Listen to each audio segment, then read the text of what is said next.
Stan, here we are again in the man cave. Probably this is what I meant earlier on about collecting things from the Third Reich. And these are two pamphlets, booklets that I bought November 1940. And this basically says Die Kunst im Deutschen Reich.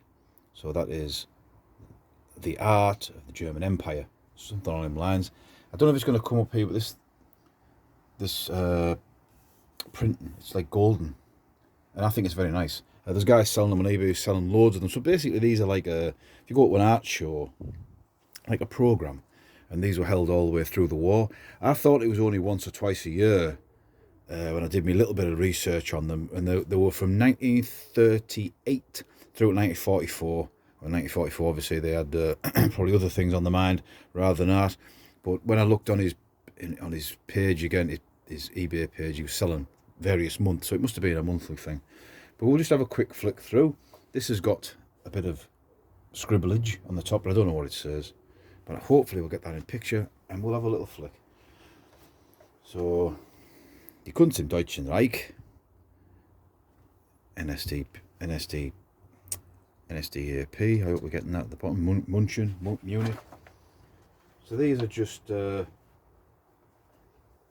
you see there some of the names at the top there. Professor Dr. Ing Fritz Todt, so the Todt organisation, Professor Albert Speer, Richard Klein, Leonhard Gall.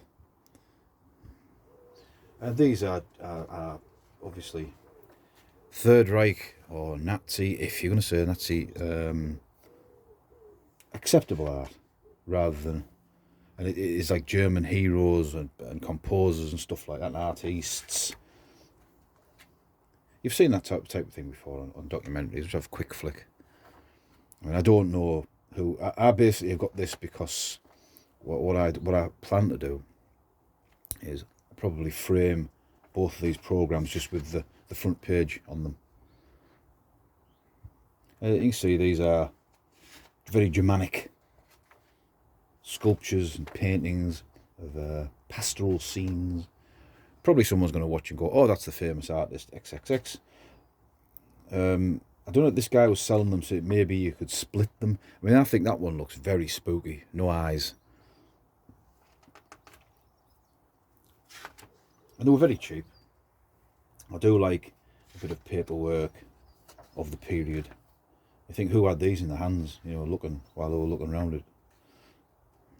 Looking around the art exhibitions. It's a real tangible piece of history, I suppose. And you're getting like adverts and stuff. Hope you're getting all that. Have a drink on the Third Reich. Dresden.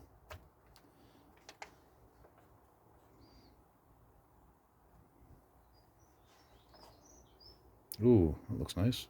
A glass of sparkling wine.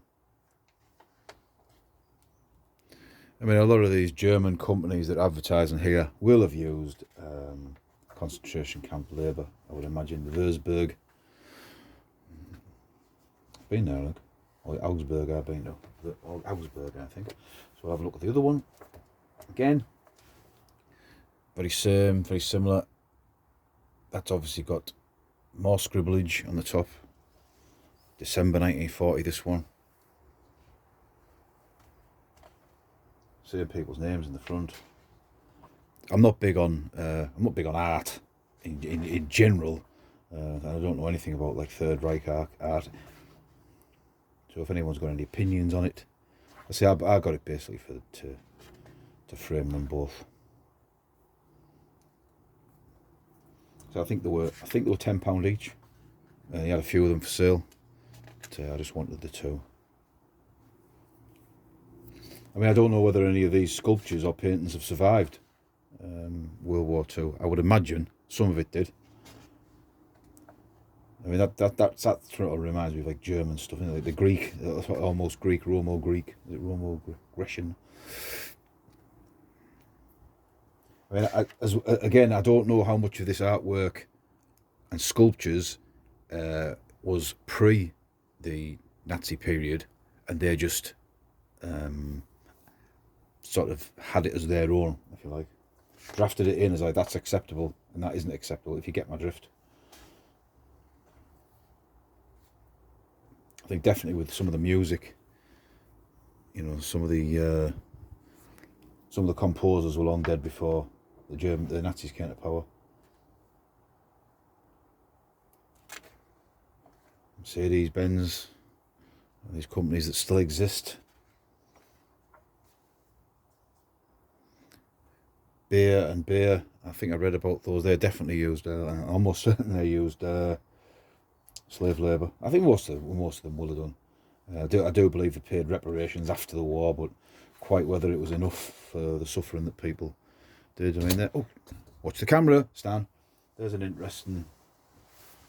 I mean, I don't know, like advertising plates and stuff with a little eagle and swastika. Don't know whether that means they were sort of for the military, maybe. Don't know. Again, your alcohol.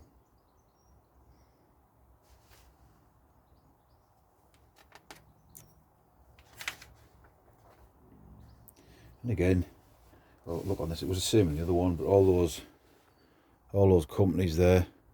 You could pause it and have a look if you wanted to. How many of them are still going?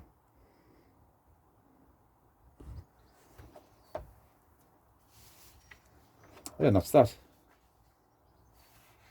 And that's probably advertising maybe the next artistic display.